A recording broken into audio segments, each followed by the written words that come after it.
Atlantis, a legendary civilization said to have existed 9,000 years before Plato's time, which is roughly 6,000 BC.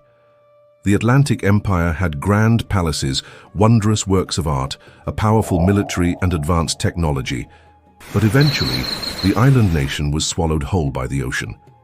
Is Atlantis a myth or a reality? For centuries, the legendary city swallowed by the sea has captured our imaginations. In this video, we delve into the historical accounts, scientific evidence, and modern theories that attempt to unravel the truth behind this enduring mystery. We have to start our journey to find out what happened to Atlantis with the guy who kicked off the entire legend, Greek philosopher Plato. Plato wrote about the lost city in two of his dialogues, Timaeus and Critias. These writings are the earliest and most comprehensive accounts of the history of Atlantis, detailing its strategic location, political structure, culture, and ultimate demise. According to Plato, Atlantis was situated in the Atlantic Ocean, not too far from the Strait of Gibraltar, near where the Canary Islands are today.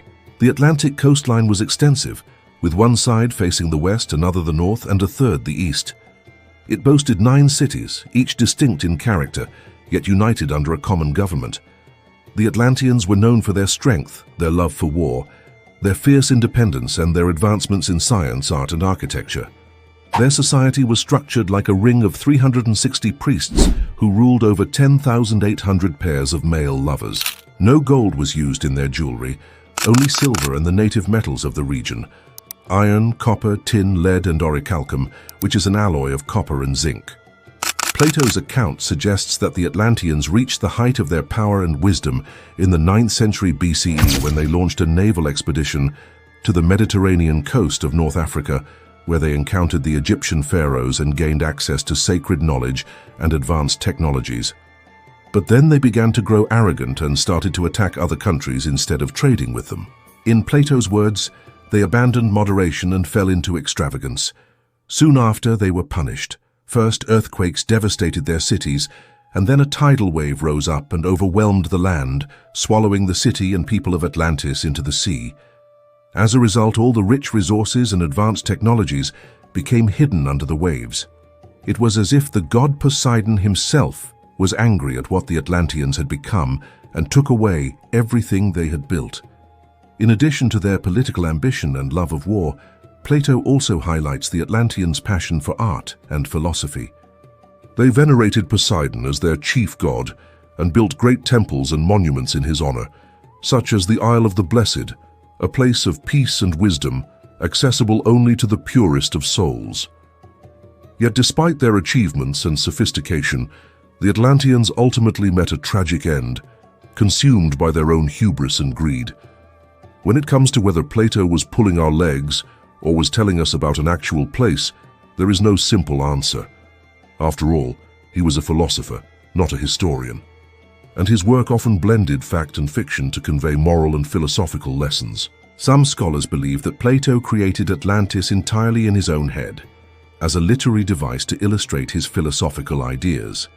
Others, however, argue that Plato based Atlantis on a real historical event, such as the destruction of the Minoan civilization on the island of Crete by a volcanic eruption or a tsunami.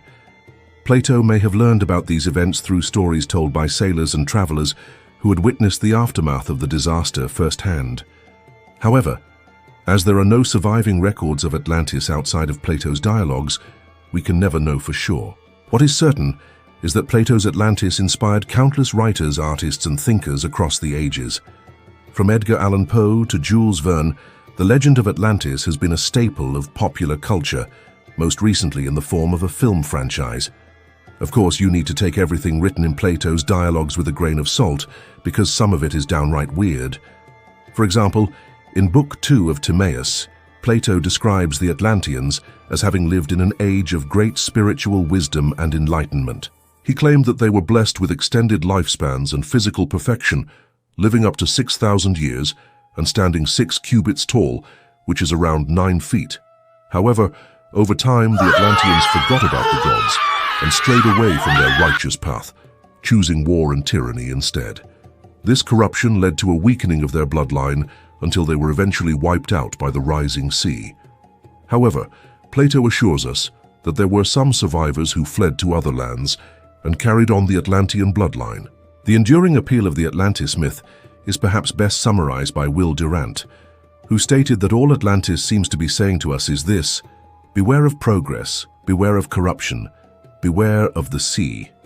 Whether Atlantis really sank into the sea or simply fell to ruin on land, it symbolizes a warning and a promise. If we build good societies, they may endure for many generations. If we build bad ones, they will fall quickly.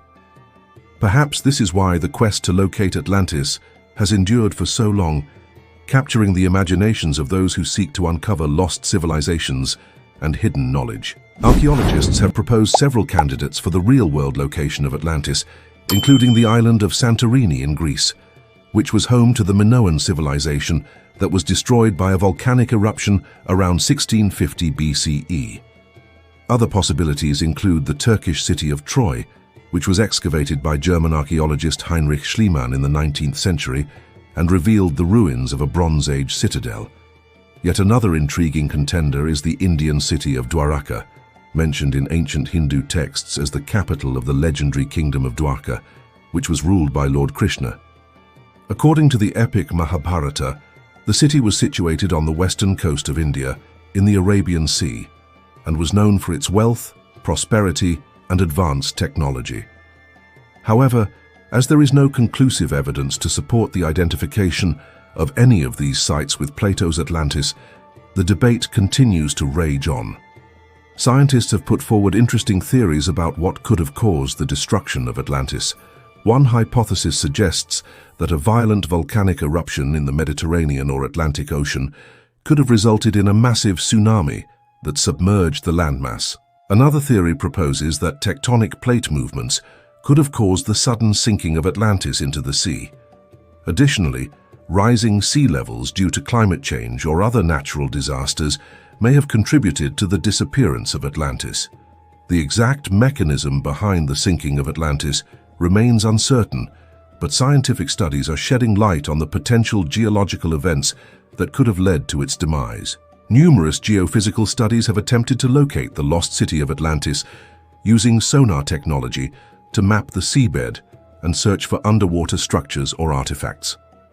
One such investigation, conducted by Robert Balval in the 1970s, focused on the Strait of Gibraltar, an area suggested by Plato as the potential location of Atlantis. Balval's research, detailed in his book The Search for Atlantis, utilized sonar devices towed behind ships to create images of the ocean floor. However, despite extensive surveys, Balval and his team were unable to find any evidence of a sunken city or other significant structures in the region. Nonetheless, the search for Atlantis continues, with new expeditions and discoveries being made regularly. One recent development was the announcement of a massive underwater pyramid off the coast of the Greek island of Sapit, which resembles Plato's description of the Isle of the Blessed. While the origin and purpose of the pyramid remain unclear, some speculate that it may be related to the lost civilization of Atlantis. In recent decades, scholars have offered numerous interpretations of the Atlantis myth, attempting to decode its deeper meaning and significance. Some argue that Plato used Atlantis as a metaphor for the rise and fall of empires, such as the Minoan civilization, while others see it as a symbol of human ambition and its potential consequences. Additionally, some scholars suggest that the Atlantis myth reflects ancient beliefs about the cyclical nature of history, with periods of enlightenment and cultural flourishing followed by decline and destruction. As we wrap up our discussion on the lost city of Atlantis, it is important to consider the diverse range of theories and perspectives that have shaped our understanding of this enduring myth. From traditional historical accounts to modern reinterpretations, each perspective offers a unique lens through which to examine the story of Atlantis and its broader cultural significance. While the truth behind Atlantis may forever remain elusive, the quest to uncover its secrets has led to fascinating discoveries, scholarly debates, and a deeper appreciation for the mysteries of the ancient world. As we continue to explore the depths of human history and mythology, the legend of Atlantis serves as a timeless reminder of the power of storytelling and the enduring allure of the unknown. So what do you think? Do you think Plato was referring to a real place, or was just writing a story that would teach people about morals and lessons? Let me know your thoughts down below.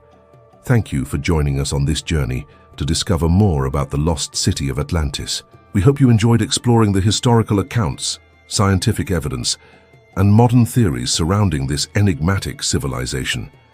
Remember to stay curious and keep asking questions about the world around us. With a spirit of adventure, we can continue to uncover the mysteries of the past and expand our understanding of human history and mythology. So go forth, fellow explorers, and may your quest for knowledge lead you to extraordinary discoveries. Thanks for watching.